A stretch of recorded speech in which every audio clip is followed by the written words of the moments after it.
অতীতের কথা ভেবে কষ্ট পাওয়া হলো আবেগ, আর অতীত থেকে শিক্ষা নিয়ে সামনে এগিয়ে যাওয়াই হলো বাস্তবতা। পরিস্থিতি যে কোনো সময় পরিবর্তন হতে পারে, তাই জীবনে কাউকে কষ্ট দিও না।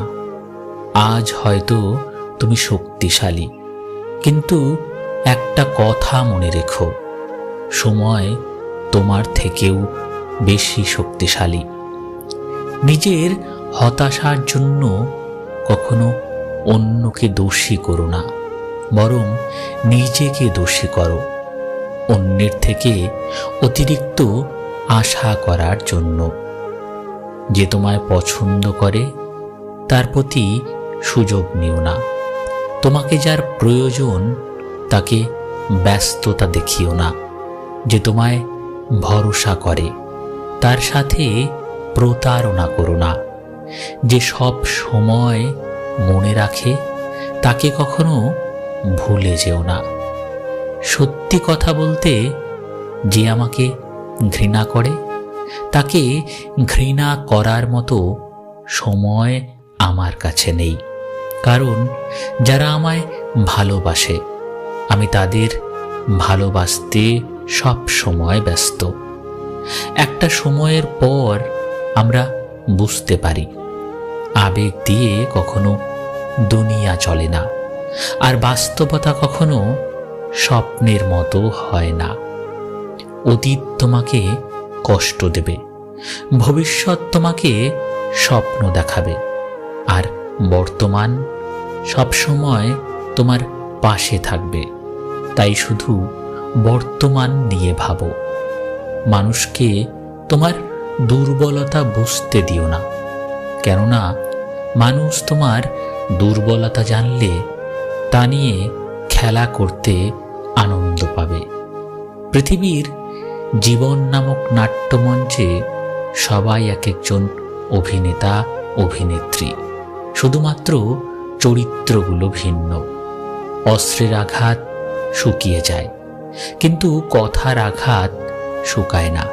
তাই কাউকে কিছু বলার আগে একটু চিন্তা করে বলবেন। যে তোমায় আঘাত করেছে তাকে ভুলে যাও, কিন্তু সেই আঘাত থেকে তুমি যা শিক্ষা পেয়েছ তা কখনো ভুলে যেও না।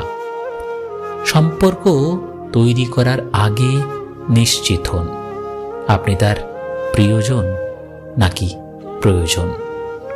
সফল হওয়ার জন্য আমার দৃঢ়তা যদি যথেষ্ট শক্তিশালী হয়, তাহলে পরাজয় আমাকে কখনো অতিক্রম করতে পারবে না। যদি আমার অনুপস্থিতিতে তোমার জীবনে কোনো প্রভাব না পড়ে, তাহলে তোমার জীবনে আমার উপস্থিতির কোনো মানে হয় না। শৈশব থেকে 3টে জিনিস শেখা দরকার। সর্বদাই খুশি থাকো, কোনো কারণ ছাড়াই সর্বদা ব্যস্ত থাকো কোনো কাজ নিয়ে, আর সর্বদাই শিখতে হবে কিভাবে ছোট্ট ছোট্ট জিনিসগুলি চেয়ে নেওয়া যায় কোনো ইগো ছাড়াই।